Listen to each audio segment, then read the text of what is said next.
Today we're going to look at the number one question that affiliate marketers ask, which is how can I get more traffic? The good news is this: traffic is not a mystery. It's a process. Ultimately, you either buy traffic or you earn it.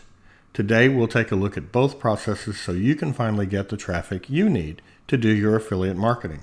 Let's start with buying traffic. Buying traffic is like buying bread. You go to the store that sells it and you buy what you need. You don't go to a hardware store where they sell nails and saws and hammers to buy bread. You go to the store where they sell bread. So let's look at the stores where they sell traffic, with a focus on affiliate-friendly traffic, of course. I'll share some insights about each of these methods. We'll start with Facebook, one of the most active advertising platforms on the planet and incredibly profitable for affiliate marketers. Now, with Facebook, here's what you want to do. You're going to create a custom audience based on your avatar. You remember how earlier we discussed who your avatar is, your perfect prospect? That's a person that has a very clear need. Your product can help them solve that need, and you want to get the word out to them to say, I can help you solve that problem. That's who your avatar is. Nowhere in the world can you find that person more easily than on Facebook. And the way you do that is you create what's called a custom audience. Now, Facebook has help that walks you right through this step by step. It's actually quite easy. So step one, you create a custom audience based on your avatar, the person you're looking for. Number two, you want to look for an audience size of about 500,000 to 3 million people. Now, you're not going to reach all those people, but that's the size audience you want to start with. And remember, that's your potential audience, not what you're going to pay for. Also, you want to remember this when you do Facebook advertising. The ad sells the click, not the product. The more you describe the product that you're promoting, the less you'll sell of it. The more you talk about how it solves problems and then create curiosity, the better you will do. You want to focus your ad copy on the number one pain point. People on Facebook are in a big hurry, and they don't spend a lot of time reading ads. So don't hide the number one pain point. Talk about that right up front. And remember, simple messages sell best. Once you succeed with this, once you've created a Facebook custom audience, you're reaching your avatar and you're getting traffic and it's going well, you can create what's called a lookalike audience. Now, that'll be an audience based upon the first audience that you reached. And the reason you want to do this after you've had some success is you're basically cloning your first campaign, which can really help you scale up. Then you want to learn more about retargeting with Facebook as time goes by, but don't start with that. That's more advanced.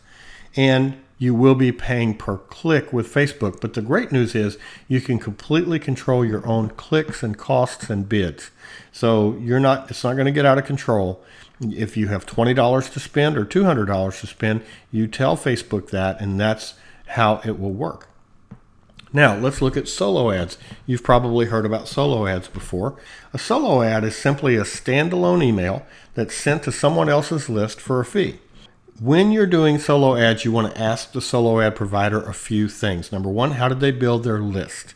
You want to make sure they built their list with content and high quality methods. Also, what type of offers does their list respond to? That's very important. So you remember our yoga example before? If you're selling a yoga type of product, let's say you're selling yoga mats at a real deep discount, but you're going out to an audience about how to prepare sushi, there may be some crossover there, but that's not really what you want. What you really want is to go out to a list where they want to know about yoga. And you want to find out how often do they mail to their list. If they're mailing to their list every day or multiple times a day, that can be a big red flag. So be a little bit careful with that. If possible, join their list and see what you get and see if you like that. Also, always send traffic to your own squeeze page. That's very important. You want to build your own mailing list because that's the number one asset that you'll build online is a mailing list of your own. And we're going to cover how to build a mailing list in another section coming up soon. Remember, the ad sells the click, not the product. So don't talk about the product. Talk about how the product helps people solve a problem. And with a solo ad, you'll pay one fee and get all the clicks. But let's say you spend $100, you're going to get all the clicks that generates. You will not be charged per click. You're charged a one-time fee. Now let's talk about banner ads. Banner ads are very popular. They've been around for a very long time, and they work really well for affiliate marketers. You want to place your banners on highly targeted blogs. So once again, going back to your yoga example, you want to be on blogs that are about yoga technique or types of yoga or where to find yoga classes or even online yoga classes, not other types of blogs. You want to use a 300 by 250 size ad, that's a little square ad, in the right sidebar. That's probably the best placement for a banner ad, especially when you're starting out. And you want to be careful about your placement. What you really want is the top right-hand corner, because that's where a person's eye goes to when they're reading a blog. They read from left to right, and as they go from the left to the right, they see your banner ad, and if it's appealing, they'll pay attention to it. But if it's buried way down, then sometimes you miss an opportunity. So here's what you do. You ask for the top right placement. In many cases, they'll just give it to you because you asked. And you know how life is. If you don't ask, you don't get. And larger banners work well too, but I'd start out with the 300 by 250 size. That really works well. Banners are sold on a cost per impression basis. In other words, how many people see your ad is how you'll pay. It's a tiny amount of money per impression. Or on a time basis. For example, you can buy a banner ad on this site for a month for $45. And you want to check the blog traffic statistics on your own. So if a blog says we're getting 40,000 visitors a month, you want to go check that out on your own just to verify that. It's always a good idea. Now let's talk about native ads. You've seen native ads even if you don't recognize the name native ads. These are those little ads that says as seen on or you might also be interested in. These are small ads that look like content even though they're not content.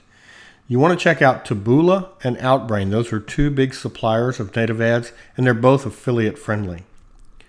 You must use strong curiosity with these ads. It's a competitive marketplace, so your curiosity has to be very strong. And very little text, just a hook, really just a headline on native ads. Because if you've seen these, you might also be interested, also found on the web type ads. You know they are mostly the headline. Free works well with these ads too. If you're offering something free, say that as big as you can in the ad. Now let's talk about pay-per-click ads. Pay-per-click is a little different than Facebook, even though Facebook is a pay-per-click platform. I'm talking about Google and Bing and Yahoo and places like that. The ad will succeed or fail based on the headline when you do pay-per-click. Really, very few people read past the headline, so you want to focus on that headline and make sure it's strong. A strong call to action is also important. Just click here won't do it. You really want to have a strong call to action. And you want to give away something free if you can. That works very well with pay-per-click. You want to obey the rules of the network. Don't overlook Yahoo and Bing too. Those are cost effective now because the market is so competitive. You know, Google used to be the 800-pound gorilla, right? They owned the business. And then Facebook came in and kind of took over. And now everybody's having to get more competitive. That works to your advantage because you can get lower bid prices.